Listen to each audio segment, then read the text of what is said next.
Hi, I'm Jenny from the Missouri Star Quilt Company. Welcome to part 3 of Home is Where the Haunt Is. So this month, the block we're going to make is this one right here. This top piece and this bottom piece with the embroidery and the spider, and then this little block up here that says, "Mind your mummy." I think they're so cute. All right, so the first thing you're going to do is you're going to choose a fabric that is going to give you like a little border edge, and I've chosen this little bit of checkered here to go in between my two. That piece is 3 by 17.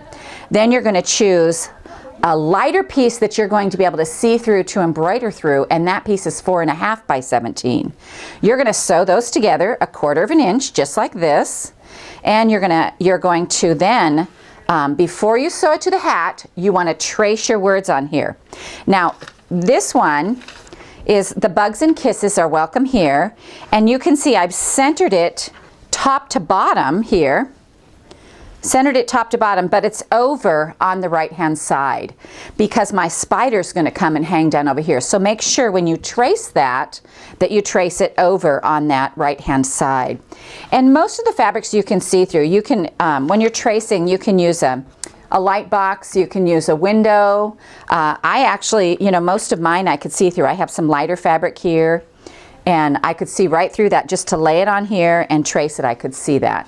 So you just want something that shows, that's going to show your embroidery, so you can read the words.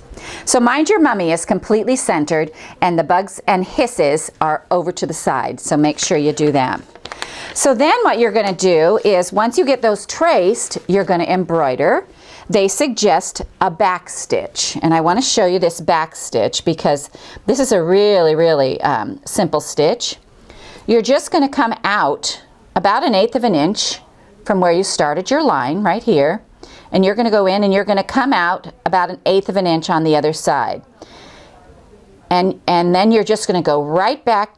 You go back and then you come forward. You go back and you can come forward. You can take tiny stitches, you can take bigger stitches, whatever you'd like. Mine are always kind of big, and when I look at other people's embroidery, I'm always like, because mine is kind of big. But I think it looks fine. I don't think anybody's going to die over it. Now, on their floss, you get floss, and it's 6 strands in a little piece of floss, and you're going to separate that up. Now, they suggest using 3 strands for the writing and 2 strands for the spider legs. So that's the 2 different things you're going to do. I actually misread that and used 2 strands for all of mine, and it's fine. I mean, I am certainly not going to take that out and do that over. So you can do the back stitch, and then I wanted to show you, my granddaughter Annie is doing this with me, and she didn't know how to do the back stitch, so she started hers and did a running stitch, and it's just adorable. I mean, it's just as cute as it can be. So, don't die over it, and just go ahead and do whatever you're comfortable with. With your embroidery. This is a whimsical little thing, and it's great. Once you finish this embroidering, you're then going to attach that to your hat block, which is the block we did last time. So you'll just put those right sides together, and you're going to sew all the way across there 1/4 inch, and then you want to press that down. Once you get that pressed down, then you're going to add your spider. Now, my spider, what I did was I just took my heat and bond and I drew my circle on it. The spider is from the lesson before because we did this spider up here last time. And so you're going to use the same spider. You're going to iron it onto a piece of black fabric, and you're going to cut it out, and you're going to get your little spider, and you can just iron him on where you'd like him to end up. Right about here. And then you can embroider the legs on this, and then attach a piece of rickrack from the spider up to the hat. And I did mine so that my little flower will cover that when I make my little flower. But also you'll notice on my spider, I got really, really lazy, and I just put rickrack on his legs instead of embroidering his legs. So either way works fine. If you want to do the legs, here's the spider legs that are cute and curvy, and my little rickrack ones, go just straight up from the side. So either way works. So what you're going to end up with for this lesson is you're going to end up with your bugs and hisses. Here, I have one done right here. Your bugs and hisses, welcome here with your spider. And when I put the rickrack on, I just sew a straight stitch right down the center of that.